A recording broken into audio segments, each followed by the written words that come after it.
Hey everyone, welcome to another review. As always, my name is Jay, and today I'm going to talk about a book that I finally got my hands on. I ordered it the week it came out. I finally got the Ghazghkull Codex supplement for the Orks, and I am very happy, I think. I know many of you mentioned in the previous Codex review the Orks that I was being too negative and didn't focus on what we should do to run our armies in the light of the new rules. So in this one, I'm going to do just that. I'm going to give my opinion, obviously, but I'm also going to discuss how this could be run effectively and how this really changes the way that you could run Orks. So Orks Codex came out a couple weeks ago, and then it was shortly followed by a supplement, the Ghazghkull Orks supplement right here, which unfortunately then you have to pay like double the cost if you want both. But the really cool thing, which I didn't remember at the time, I didn't realize at the time, well I didn't realize it, I just didn't remember at the time I read my first codex, is that you can take multiple formations in the same army. And I have the feeling that this supplement combined with the other book, Orks, which is right here, they might lead to some really fun combinations, because each of them have their own force organization chart. So you can kind of get away with some real fun things, and we'll talk about those in a minute. So this is going to be a two-part video series. The first one's going to discuss the force organization chart, the new rules, the Warlord Traits, and the new fun little toys you can take by taking a formation from the new supplement. And then the next book is going to discuss the data sheets, specifically the formations and the missions. This book also includes missions. There's not really much information, it's more like fluff, and then a couple sheets of stuff, and then the data sheets and the formations and the missions. There's a bunch of missions that you could play with this army, and maybe I'll try them out in battle reports. It'll be a lot of fun. So yeah, so let's start off with the great Wha Detachment. So Orks, when they came out, they had an interesting new force organization chart where they required a minimum of 3 troops, a maximum of 9. And up to 3 HQs, minimum 1. That's really cool stuff. So it allowed you to take maybe a Pain Boy and some War Bosses or some combination of above. A lot of guys did get moved to the HQ slot, but it compensated because you can take up to 3. And I'm thinking after this, it might be real fun to, if you're a competitive player, it might be worth it just take min squads of boys. No knob, no upgrades, min squads of boys. Or you run giant blobs of like 30. Nothing in between. And I'll discuss that in a little bit. But the great Wha Detachment has an interesting force organization chart itself as well. It's heavy on the elites. So the minimum requirements are 1 HQ, 2 troops, and 1 elite to take this army. 1 elite, so you've got to take a squad of knobs, squad of tank bustas, squad of commandos. But you have to take 1 to take this army. Now this alone will influence, will make things, like for me, different, because in a normal game, now that Ludas aren't elite, I don't take elites anymore. My usual list is Canwall, heavy on the heavies. And I'll take a bunch of troops and some HQs, but I don't take elites. So this will impact that alone. But what does this codex open up? It opens up that you can take up to 6 troops. Interesting. So you take a total of 8 troops in this codex, I believe. Yep, up to 8 more troops. So 8 total troops. Up to 2 HQs. So 2 total. You can have 1 extra besides the 1 required. And 4 more elites. So you can have up to 5 elite slots. So if you are someone who loves running knob bikers, or just full of knobs, this might be the supplement for you. This is going to be a lot of fun. So up to 3 fast attack, 3 heavy, 1 fortification, 1 Lord of War. So, if you take this codex, you can take, 2 very min squads of boys, or 2 min squads of Gretchen. Which, 2 min squads of Gretchen takes up 70 points. And you could run 5 squads of knob bikers.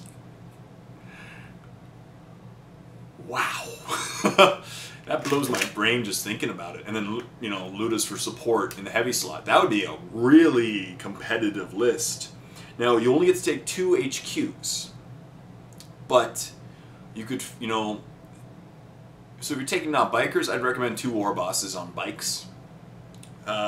You can't take any of the special bikes, unfortunately, because this codex you can't take any of the orc, you know, got nubbins.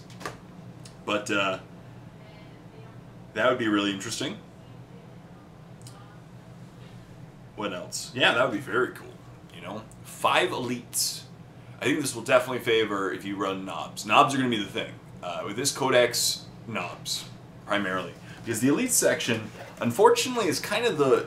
It's not a very big section of the Orc Codex anymore, but it has knobs. And knobs alone, you know, you give them power claws, give them bikes. Take a Pain Boy as an HQ. Awesome stuff. And there's like a good Pain Boy upgrade as well, which I'll discuss after. So, so the elite section. Let's go through it. And what this codex could mean. So obviously it means the same number of heavies. So if you're a heavy person, it won't really affect it. 1 less HQ, but you can take 2 more elites. So, Burna Boys, you know, maybe a bunch of Burna Boys in some trucks or in a Morkanaut would be great. Tank Bustas, there are some interesting lists out there with Tank Bustas right now. You know, they get a little bit more expensive, but they're good. I think Mega Knobs and Knobs are going to be it for this codex. A giant amount of Mega Knobs running across the board. That'd be pretty cool. Giant amount of knobs on bikes, driving across the board with stick bombs. Definitely take a Waaagh banner. If you're taking knobs, definitely take Waaagh banners, stack them. You know, you could take 5 squads of 3 boys, and that alone would just open up so much. Or 6 squads, so, sorry, am I incorrect here? 5 total, yeah, 5 total. So you can have, you know, just loaded knobs everywhere, driving around, being maneuverable, killing stuff, bouncing around the table. That would be awesome. Now, if you're up against flyers, you're still gonna have a problem, especially heavy armored flyers, because knobs aren't gonna be shooting them down. But that being said, they are twin link guns on their bikes, and so that'd be cool. So knobs and mega knobs, I think, are gonna be cool. Commandos, maybe. You know, you may want to take maybe like 4 squads of knobs and a squad of commandos. Sorry, that's the other room stuff going. But commandos with Snick Rot maybe, so you can start, so that way you can drive up your bikes, maneuver them around, and at the same time, next turn start, you know, picking them apart. A couple of flamers strategically positioned in a commando squad, flaming the guys on the other side. Would be pretty nice. Pretty nice, I do say so myself. So that's cool. Yeah, so that's really cool stuff. So elites, you know, I really think that, as I said, this codex will favor knobs, because knobs are the best part of the elite section, in my humble opinion. Burna Boys might be really fun too. Giant amounts of Burna Boys. 5 squads of Burna Boys. You know, that would be really cool. But now, I want to discuss the Great Wha Detachment plus the Orc Codex. I think there's going to be some really fun, nasty combinations. Because you can take this supplement as your primary. I'd actually take this... Yes, I might want to take this as a secondary, actually. But though the Warlord Traits are better in this supplement than the Orc Codex. But the reason why is the Min squad of boys. I don't know, I'd have to think about it, but they'd either way, they'd balance out. So if you want to take, you know, 3 HQs, you could take, you know, this codex, you take the Orc Codex as a secondary detachment, take 3 Min squads of Grots for 105 points, and that loads up 3 more HQs that you can bring. I think. Yeah. Correct me if I'm wrong in the comment section, but that's insane. You know, that would be a lot of HQs. So right now, if I want, I could load up, you know, this supplement with my Orc army, and I could take, you know, my heavies galore. I could take a Morkanaut, 2 Dreads, 12 cans. How many I have? Morkanaut, 2 Dreads, 12 cans, and a squad of 15 Ludas. And that's 6 heavies. But then I got to...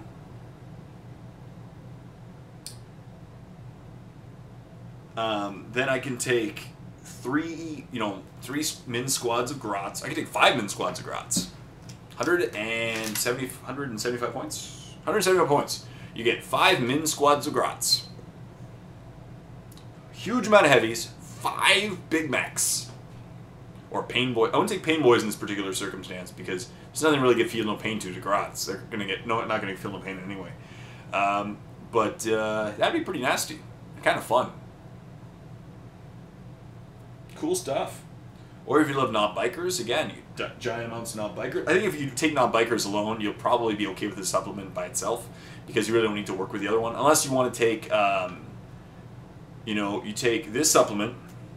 You like Knob Bikers. You can combine with the other one, so you have to take, for the other one, you have to add another 3 min squads of Grots, if you want, so 105 points, and then you can open up 3 war bosses on bikes, or 3 pain boys on bikes, and then your army has 2 war bosses on bikes, or even 2 pain boys on bikes, and that alone, you can give 5 elite squads with 5 pain boys riding around the field having fun.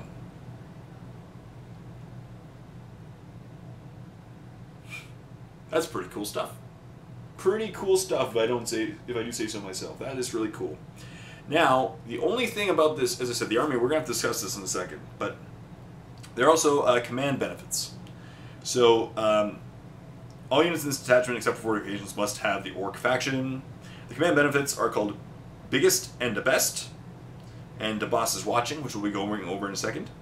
But there's also the Right Boss for the plan. If this detachment is chosen as your primary detachment, you can re-roll the result when rolling on the Ghazghkull Warlord Traits, and the Warlord Traits are really good. I really like the Warlord Traits for this supplement more than the Warlord Traits of the Ork Codex. And there's also Teleporta Strike, which is really wacky. Before deployment, roll a d6 for each non-flyer unit in the detachment, adding 1 to the result. If the unit's battlefield role is troops, on a result of 6+, that unit has a Deep Strike special rule. So, you can have deep striking dreadnoughts, deep striking Killicans, deep striking battle wagons. On a 5+, you get deep striking boys. Now, boys may be worth deep striking. You know, as I said, min squads, drop them around the battlefield on objectives. Deep striking? That's pretty cool. That's cool. I like it. Yeah, that is really wacky. And your opponent would not know what to do. You have deep striking boys dropping on you. Especially shooter boys would be great. So, that's it. I think that there's going to be some really cool combinations between this supplement and the Ork Codex. Especially like taking heavies. As I said, min squads of Grots might be the new way to go, but I'm also going to go over the special rules, which is why I'm about boys. I'm going to discuss boys in a second. So, if you use the formations or the Great Wha Detachment in this book, the following supplemental rules apply to all the units they contain. So if you're taking a detachment from the Great Wha, these rules apply. Now this special rule, so the first one is called Biggest and the Best. This special rule only applies to the Warlord chosen as part of the detachment or formation presented in this book. So only this one. If you bring an Ork Codex detachment as well, it doesn't apply to them. If your Warlord has this special rule, he must always issue or accept a challenge whenever possible. It happens. So basically he's like a chaos leader. Who cares?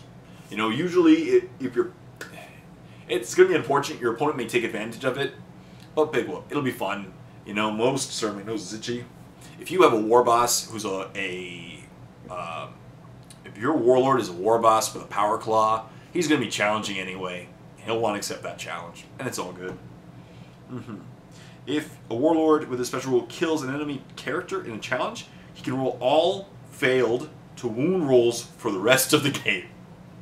So if you have a war boss on a bike with a power claw and he just destroys an opponent, right? All he has to do is kill an enemy character in a challenge, which is really easy if he's if he's a war boss on a bike. He can reroll all failed to wound rolls for the rest of the game, which basically gives him shred. That is, I like it. That's amazing. Now this is where it gets really weird for the Ork Codex supplement. I know this is really itchy. The Boss is Watching is the next special rule. Units with the Mob Rule special rule, so basically all boys, but not Grots, which is why I might take Grots.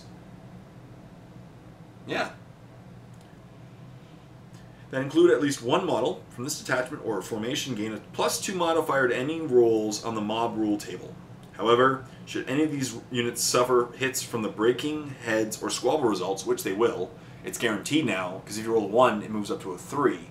So it's a 1 in 6 chance of getting the squabble, or sorry, the breaking heads, and a 5 out of 6 chance, because on a 2 up, you're rolling a 4 up, because of the +2 modifier. So 5/6 chance you're getting the squabble result. And on one of those results, instead of suffering D6 strength 4 AP minus hits, they suffer D3 plus 3 strength 4 AP minus hits, which statistically changes it from a 3 to 4 number of hits to a 5 to 6 number of hits. Up to 7. No, it's up to 6 hits for both ways. Yeah, but just the average. Because if you roll, yeah, that's really crazy. No, to 5. Yeah, not from a 5 to 6, to a 5. So, yeah, it ups the number of bodies. And what this means is, you do not put anything important in a small squad of boys. If you are running small squads of boys, 10 plus, don't put a knob in. Put the knobs together in squads, run them out. Of course, hopefully they don't get hit with a large number of casualties, because that would suck. But, yeah, that's what unfortunately you have to do now. If you take small squads of boys, 10 boys, if you put a knob in there, they lose 3 of them, the odds are they're going to fail. Because on the Warlord trait table now, they're going to roll in their small squad. The odds are they're going to get squabble. Smaller than 10, they automatically fail. They're going to fall away. And on top of that, if they're larger, like I wouldn't take the medium sized squads. Let's say 10 to 15, because you lose 3 or 4 boys, right? Especially at 15, you lose 4 boys at 15, then you're above 10, and then you get on average 5 deaths. So you've lost from 15 down to like 6. You've lost a huge amount of your boys. So it actually might be better to just make small min squads of boys for the purposes of bringing in what you want to bring into the list, such as, you know, a bunch of heavy, a bunch of elites, a bunch of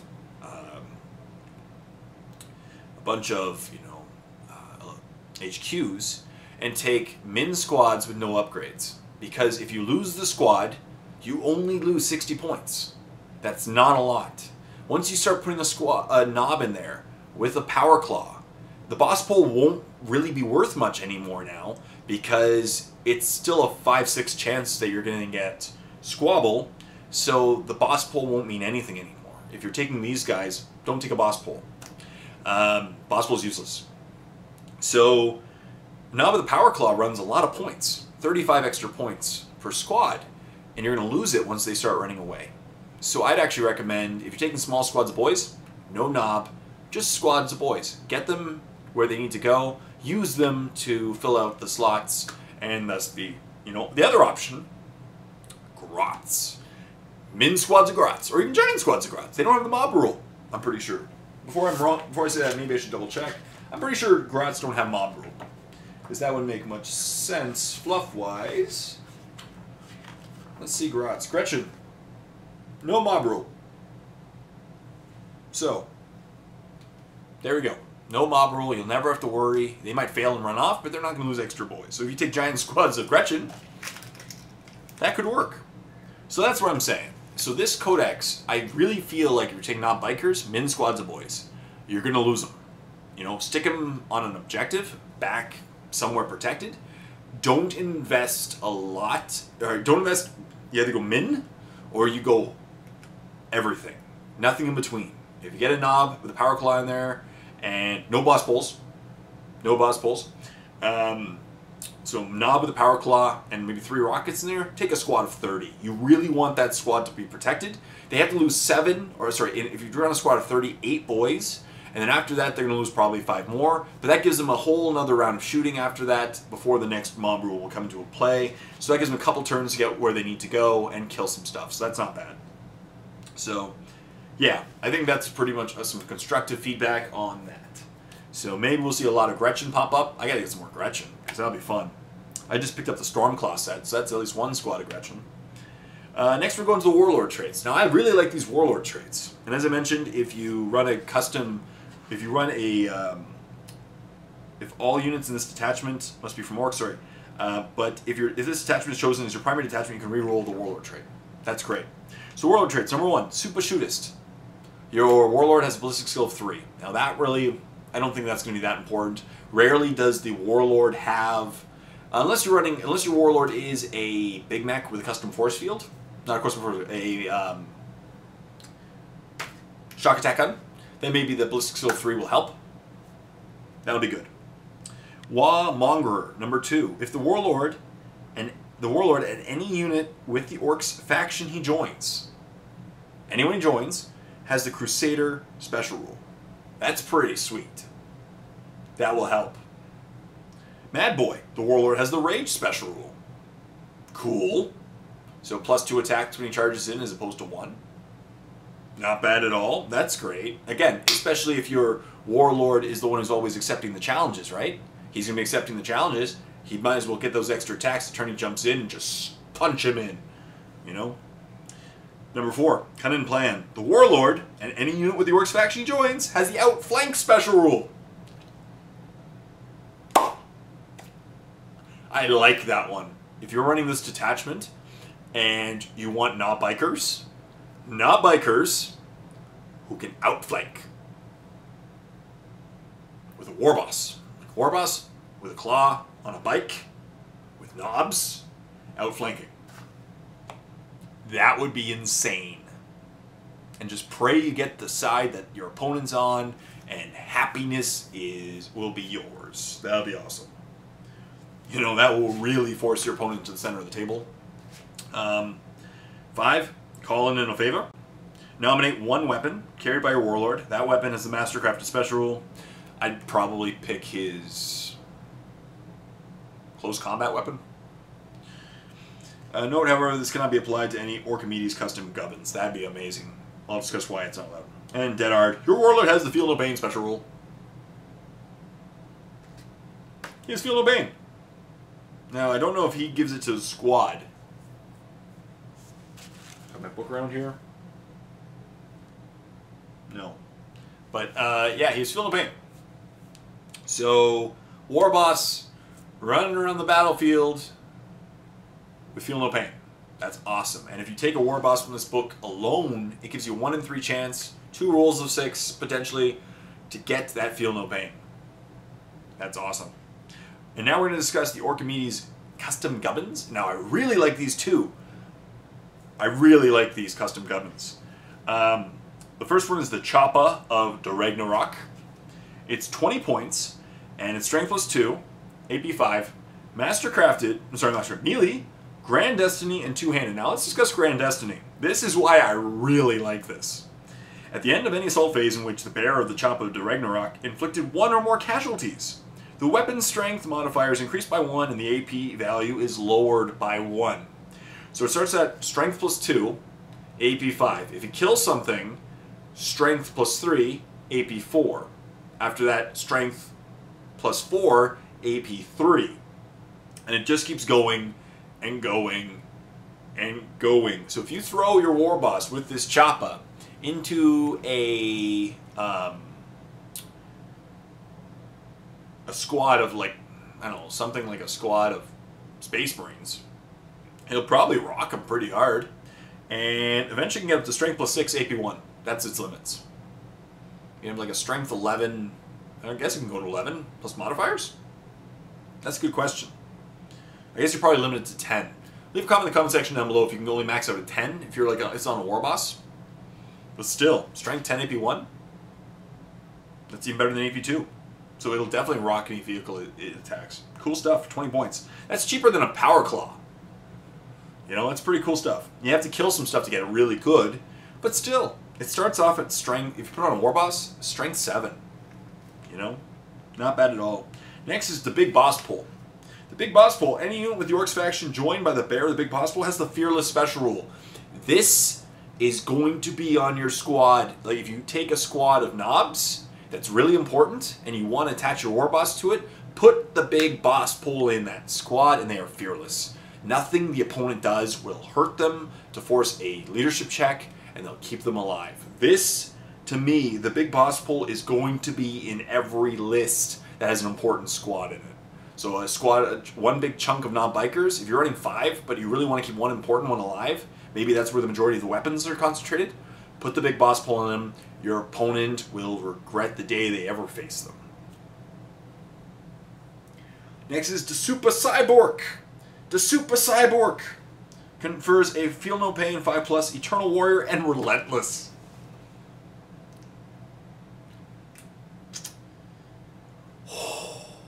So again, on a war boss. Hello. Even on a Big Mech. I would love to put this on a Big Mech. If next time I run a Big Mech, yeah, I might pull one on them. Because he's only toughness 4. So if he's toughness 4, he won't be instant killed by anything. And he has a 5-foot Feel No Pain. That's pretty sweet. And relentless. Cool. To Kill a Claw. Strength ×2, AP 2, melee, deadly killy, specialist weapon, unwieldy. Deadly killy, the controlling player can choose to exchange all of the wielder's close combat weapons for a single attack with the instant death special rule. I don't really think that's going to come into play, personally, because if you put it on any war boss or knob, they're going to be strength 8 or 10, which should instant kill most things, unless you are running against a really high toughness crazy dude like a Wraith Knight. These things would rock Wraith Knights and Riptides, because you can exchange one attack with the instant death special rule. So if you're up against a Wraith Knight, you would, and you have on a war boss, he would be wounding on 2s, instant killing the Wraith Knight if they failed their 5-up invul. If he has an invul. Same with the Riptide. No Feel No Pain. That's nasty. That would be really good. Against most like HQs that have obviously the Eternal Warrior special rule, it wouldn't matter. And this is my favorite one, because you're going to see why. Mega Force Field. It confers a 4+ invulnerable save to anything within 6 inches. So I'm going to put this, I'm going to try this codex out for sure, and I'm going to try this with my my Big Mechs. I'm going to give one of them the Eternal Warrior, and one of them the Mega Force Field, which will give a 4-up invul to anything within 6 inches. So my Killicans will have a 6-up invul, or 4-up invul. That's great, because that increases the chances of survival or negating a shot by 50%. From a 1 in 3 to a 1 in 2. 50% better. 75 points lets you. It's an expensive upgrade, but in a Canwall list, like the one I love to run, this is going to be amazing. So, I'll be taking it. This next one is called the Ghazghkull. It's 30 points. It's a ranged weapon with the profile as randomly generated before deployment at the start of each battle. This would be just fun. This is going to be fun. It's roll a d6 and consult the chart below to see what effect Ghazghkull has for the duration of the battle. Ooh, wow. So 1, it's a heavy, 24-inch, strength 7, AP4, heavy, D3 +1. That'd be kind of cool. 2, Bernie, template, 5, strength 5, AP4, assault 1. 3 is Shooty, range 24, strength 6, AP4, assault 3. So if you're up against an Eldar army, this will be pretty fun. Number 4 is Zappy, 24-inch, strength 2d6, AP2, assault 1, Zap, which is, for the Codex Orks, it becomes a Zap gun, basically. Strength 5, Blasty, 24-inch, strength 6, AP5, assault 1, Blast, and then Bubbly, becomes a Bubble Buster, basically.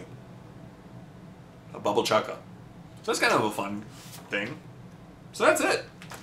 So I think, as I said, so let's just sum this up. I really like this supplement. I think there's going to be some really cool combinations with this supplement combined with the other one. If you love taking knob bikers or just knobs galore, this is your supplement, and it's going to be pretty fun. If you like taking elites in general, this is going to be your supplement. You're going to have fun. I really think if you take the supplement, the best thing to do is take min squads of boys or max squads of boys. If you want to take knobs and a lot of stuff in it, max, min squads, don't run the knobs. Put the knobs in squads, run them together. Don't worry about the knobs in the squads of boys. Just think in your head that they're going to fail, because now the mob rule is so dangerous. You're going to roll a 5 or 6, you know, and then you take on average 5 boys are going to, you know, are going to get hit. 2.5 are going to die. So, I don't know. But that's it. Or maybe Gretchen. Gretchen are going to be a fun, yeah, fun alternative. That way you can take a whole whack of, you know, heavies and elites and HQs and combine, right?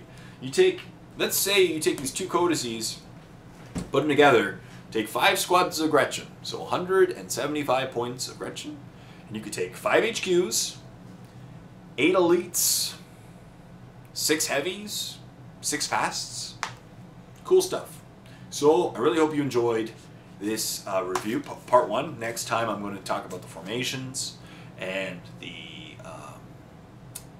new scenarios, and I'll probably be trying them out in the future games. So thank you so much for watching this video. Thank you for watching.